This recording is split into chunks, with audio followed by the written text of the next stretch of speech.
I come to you today with some unfortunate news.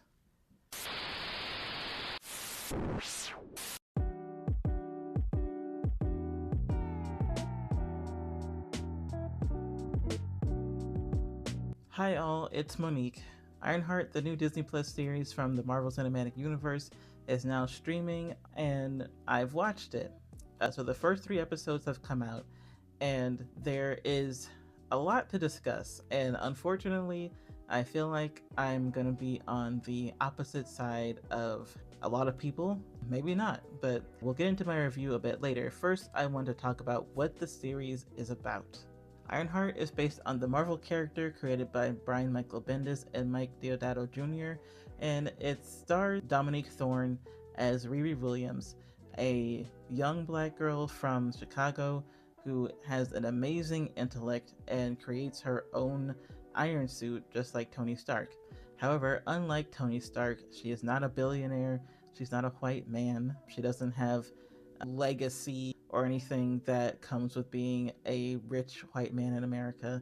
So she feels like she is underrepresented, that she is not looked at as someone who could make things like iron suits or have the intellect that she has. And so she feels like she needs to do other things to get her point across. In this series, she goes into a life of crime, basically. She joins up with a group of ragtag individuals who are also highly intelligent, and they're led by the mysterious Parker, played by Anthony Ramos, and his second in command, his cousin John, played by Manny Montana. I also should note for RuPaul's Drag Race fans that Shea Coulee is a part of the group, playing a hacker named Slug, and she's pretty cool in the series. There's also a potential love interest, Xavier, who is RiRi's next door neighbor, best friend, and she was also best friends with Xavier's sister, Natalie, who tragically died in a drive-by alongside RiRi's stepfather, Gary. And that's the crux of the emotional weight of the series, is RiRi dealing with the grief and the loss of Natalie and Gary. And that leads us to RiRi accidentally creating Natalie as her new AI. And that of course leads her into a big emotional minefield about how to deal with Natalie as an AI, how to reconcile the AI with the real Natalie, and how to come to terms with the grief of losing her best friend and her stepfather. I think it's worth noting that Ryan Coogler is the executive producer of the series. As we know, he is best known for Black Panther, but he's done every film actually, I think, has been a box office success that he's done. Fruitvale Station, Black Panther, of course, the Black Panther franchise, the Creed franchise, and now Sinners. And now he is executive producing this series. Also, it's important to note that this series has a lot of women of color behind the scenes. That's really important, and it's great for people who are interested in, it's great for women of color and girls of color who want to follow in the footsteps of other big writers and directors in Hollywood, that they have people who look like them who are working in the field and are working at a high level, working for Marvel of all things. So that's fantastic to see. But now, with that out the way, I have to say what I really feel about this series, which is that I think it's just boring, which is unfortunate. I really don't like saying that I think it's boring, but I do. It's meandering at points. I feel like the story doesn't really gel together until the last few minutes of the third episode, and to have to watch three episodes to get to something that's happening, I feel like that's not a good use of writing time for writing the story and pacing the story. And ultimately, that's the biggest problem with the series for me, is that the story isn't paced very well. There's a lot of focus on character development, which is good. I think it is important to have a lot of focus on character development in a movie or a show, but there also needs to be that same balance of action and not just feeling like the story is just stagnant in one place. I know episode 3 in particular, I think that's a good example of the story just feeling stagnant. So we have this guy named Joe, played by Alden Ehrenreich, and he is our friend through RiRi. RiRi becomes his friend, and he seems like just a weird kind of guy, and we don't know much about him until the third episode. And while it's great that we learn about his past, I'm not going to spoil it, but it's great that we learn about his past. But it feels like the series just stops, grinds to a halt so that we can learn about his past. And at that point, is it that important that we know if it's going to stop the series? Is it that big of a reveal that we need to totally stop the series to figure that out? Especially if it's not going to amount to anything big. Hopefully it does in the later episodes, but currently it's just a nice Easter egg. And it just seems like we've learned that he's this. Now what? And how does it help the overall story? I think I also have to bring up Parker, who is played by Anthony Ramos, like I said. And I like Anthony Ramos. I think he's a great actor. I think, even though I hated Hamilton, I think he was one of the best parts of Hamilton. I feel like he deserves a good role in a big blockbuster project. But I feel like with the pacing of the writing of the story, I feel like Parker is underwritten at a lot of points, and it's hard to figure out why he's a villain or how he's a villain. Of course, it has to deal with, I don't think this is a spoiler. Of course, it has to deal with his hood, whatever the hood is about.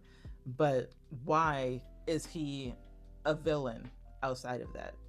Because he seems like a guy who, rightfully so, is angry at the status quo, is angry at the racial hierarchy, the capitalist hierarchy, all these things. And that's great. And doing crimes to get back at the people in power, I guess it's like Robin Hood in a way, which hood, but it's just kind of what else is there to him as a character. I feel like he's just underwritten, and the story doesn't know what to do with him at certain points, which is a shame. He seems too lax also at times to be a villain, and that's just kind of confusing. It's just confusing to do crimes and then tell everyone, take the day off, you earned it. I love you guys. I get it. I get he's like, I guess, a different type of villain, but I don't know. It's just, I just want more to the character, and I assume we're going to get more to the character as the series goes on. So hopefully that's the case for Parker. While I'm on the characters, I think Dominique, Thorne, and Lyric Ross do a great job as RiRi and Natalie. I feel like Dominique brings a lot of groundedness to the character.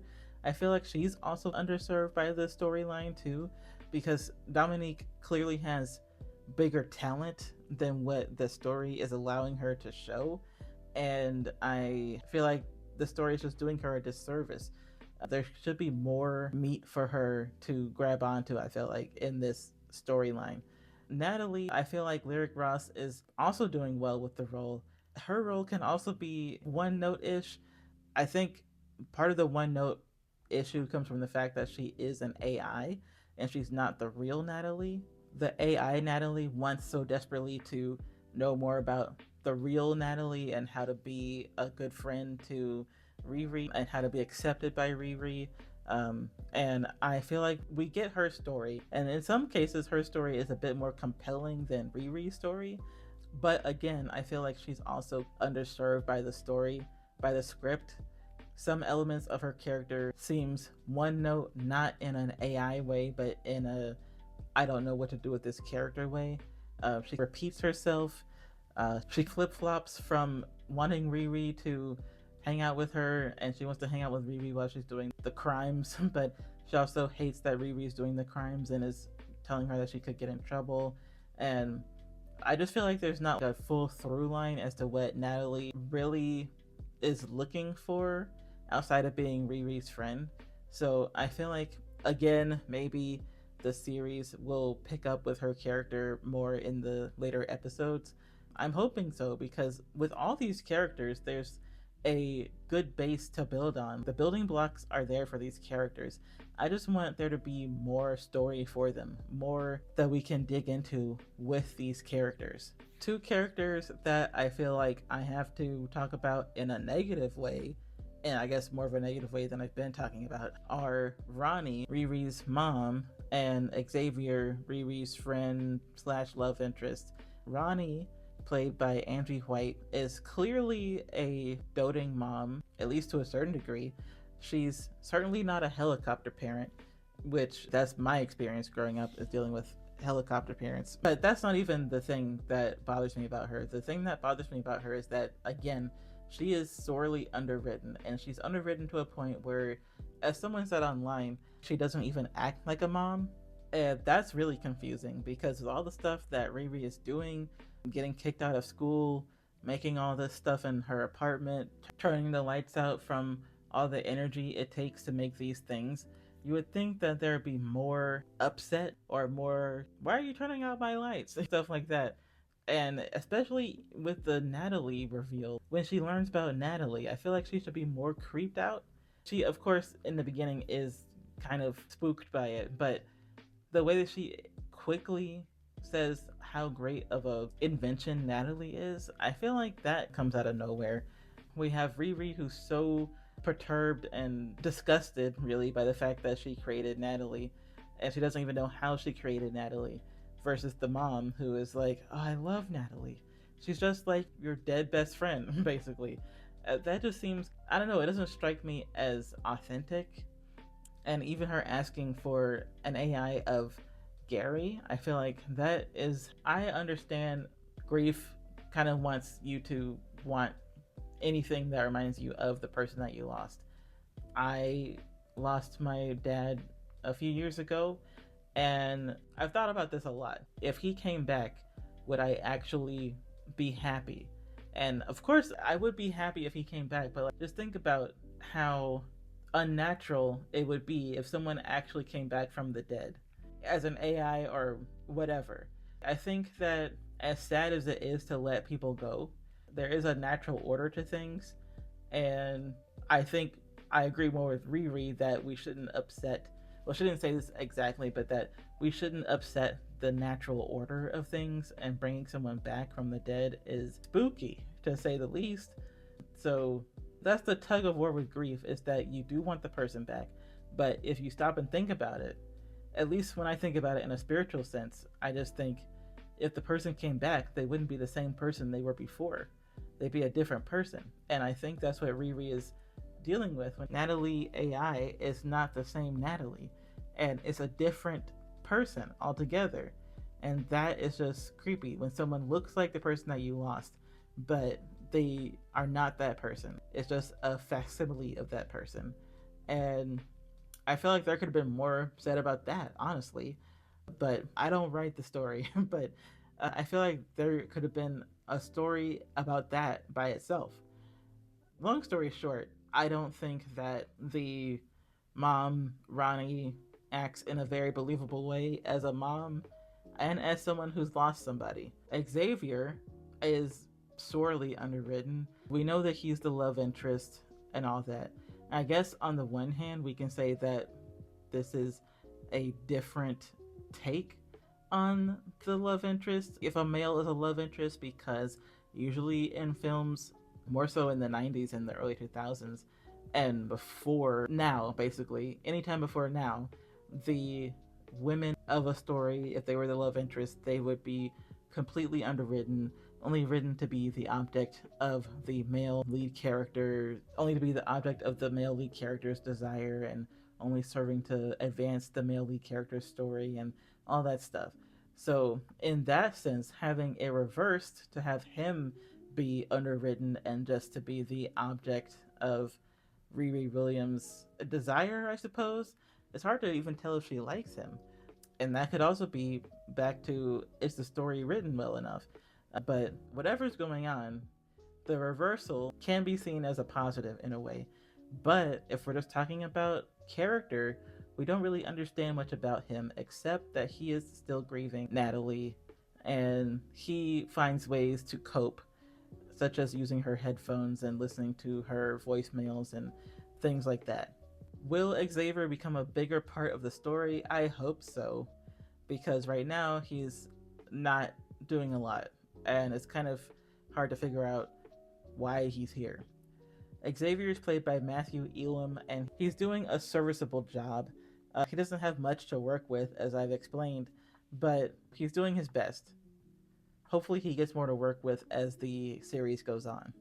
So, one thing I want to address really quickly is the review bombing that has been going on since this series has started. As we have seen with many shows and films starring black women, there's this tiring cycle that we go through where we see racist cells of white guys, essentially, or white aligned people, bombing the heck out of shows or films that star black women in projects that these people feel like should only be white male centered. We've seen that with The Acolyte, which was actually a good show to me. Some might say it has the same meandering qualities as Ironheart, but I liked it. But I can anyway. They bombed the heck out of The Acolyte. They bombed the heck out of many other things, and now they're bombing the heck out of this show. And I feel like the people who do this should be tired of doing this by now, because it's just silly and ridiculous that you would hate bomb these shows when it's like they're not hurting you.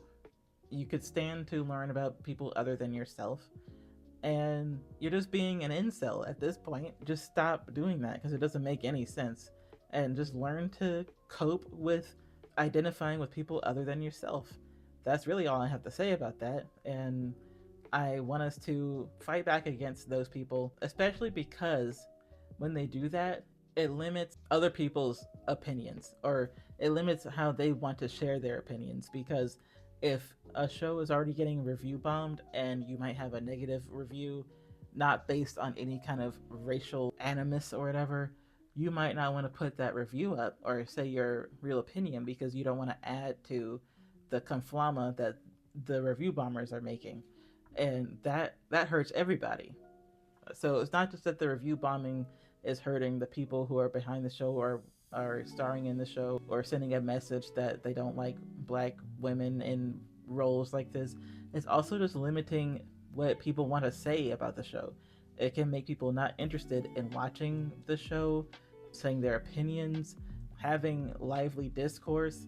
It can even make other people, when they see people having negative opinions, it can make them think that, oh, those people are racist, when they might just not like the series. And I say all that to say that I don't think I like this series.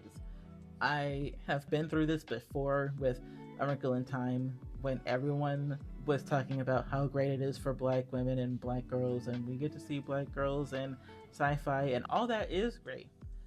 However, other thing can be true, which is that it's a bad story. And in terms of A Wrinkle in Time, it was a badly written film, and it didn't make much sense. And so I'm saying something similar with Ironheart, that it's not badly written, but it's meandering, it's boring, it seems like it doesn't know what it wants to do. It has the bones of a great story, and I just wish that there was some more attention paid to lulls in the story, that there was some kind of revisionary period or something that could help bring the story up to a level to where I felt like it was a balance of character development, action, and those slower paced moments that you want to really feel like you're being in a lived in story and universe. One thing I want to add as I'm editing is that Lonnie Love, a comedian, recently posted that Rotten Tomatoes reportedly deleted negative audience reviews of Ironheart, and that's to help with all the bombing that has been going on, the review bombing. And so I think that's a good thing for Rotten Tomatoes to do. That helps even out the score, and it allows us to voice our opinions without fear of being labeled as a review bomber. It gives the series a fair fighting chance. One other part that I wanted to address about Ironheart is that I feel like the series kind of loses the plot when it comes to STEM for girls. I feel like there could have been a lot more said about girls in STEM. Like, of course, Ironheart is literally a girl in STEM, but the story is so much about crime and so much about things that, are not very admirable, that I just kind of thought it would focus more on the magic of creating inventions. And it's not really about that. And I feel like that's a missed opportunity, especially since her character in the comic book seems so excited about creating stuff. At least that's what I believe, So I just feel like it doesn't have, the series does not have that kind of joy and liveliness about RiRi's excitement and imagination when it comes to creating new inventions. And I feel like that should have been the heart of the story. The last thing I want to talk about is maybe why this whole series feels old to me. One thing I did think about when I was watching the series was just how everything just seemed old. Everything seemed like it wasn't current for some reason. And even though they're talking about issues that still plague us today, it just wasn't feeling current to me. And so I looked up when Ironheart was actually announced, and the series was announced in 2020. So think about that. It's 2025 right now, 5 years since it was announced during the height of the George Floyd marches and everything. And so when you think about that, and you think about when the story was written, to me, it makes more sense to see that story in the George Floyd timeline than it does in today's timeline of everything. In 2025, we have a lot of stuff going on, from Trump to, well, just Trump really, but just everything going on regarding him, regarding the administration, regarding immigration, regarding so much stuff, including all the racial elements with how black people are treated in society and everything, like black and brown people are treated in society. And so I feel like the story probably makes more sense if it actually came out in 2020 than it does now. If it came out now, I feel like we'd have to have something else that grounds it in today, because just talking about the inequalities I don't think is enough even for now. What would I add? I'm not sure, to be honest, but I definitely think that there should have been a time to maybe look back at the series, look back at the script to see what could be added as the years have gone on. Of course, you probably can't just do reshoots like that. Everything costs money. Even looking back at the scripts costs money, because if you have to rewrite something, that's extra money. So there's all these other logistics. But in a perfect world, if you could look back at the script and punch up some parts that seem like they could be updated for today, then that would have helped, I think. Overall, Ironheart is pretty fun. It's not as fun as I would like it to be. I really wish that it was more pulled together, that it was more gelled together as a story. I wish that there was something that made it feel more current. I even wish that it wasn't so ochre and yellow tinted. I'm not sure what that's about. I guess to make it seem like we're in the inner city, but that seems like it's getting close to Mexico filter, and that, if you know anything about the Mexico filter, then you know that that's laden with racist undertones and overtones. So it's like, can we have a regular filter for Chicago? But anyway, I feel like it's a fine story. It could be better, and depending on the person, it might be the right type of story for you. And I don't say that in a condescending way. I say that because, like I said, I liked The Acolyte, but I also see where people are coming from by saying that it seemed to also meander as well. So it just depends on the person, I think. If this fits you, then you might like Ironheart. If you're like me and something just seems off to you, then you might feel like it is just eating up too much of your time, and you'll feel disappointed afterwards, because especially if you want to like the story like me and you want to like anything dealing with young black women, then it's a disappointment.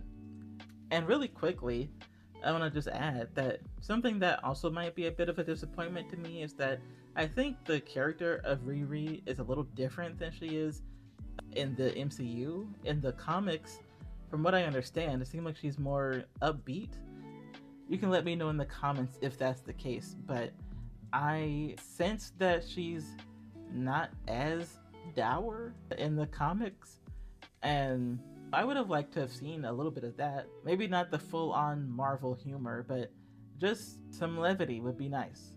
So what did you think of Ironheart? Let me know in the comments below. As always, make sure to check out my website, justaddcoloronline.com, where you can read about my writing about the intersection of race and culture in entertainment.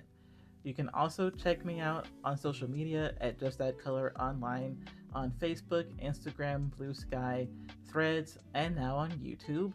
You can also look for my book, The Book of Awesome Black Americans, which is available wherever books are sold.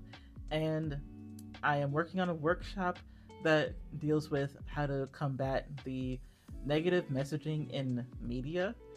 You can learn more about that at my newsletter. You can sign up at the link in the description box. In fact, everything that I've talked about is in the description box below. Thanks for watching, and I hope this video made your day a bit more colorful.